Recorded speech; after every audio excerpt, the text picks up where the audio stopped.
pihak YouTube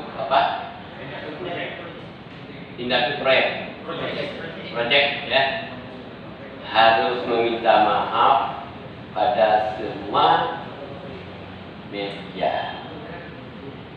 Yang ketiga adalah kita lakukan hukum adat kebiasaan kita. Ya. Kalau itu ada kebiasaan di kita, gimana ya? Sejuk ada kan? Nanti bukan itu. Yang ketiga selanjutnya adalah harus tertera dalam sebuah perjanjian. Kenapa itu harus kita lakukan?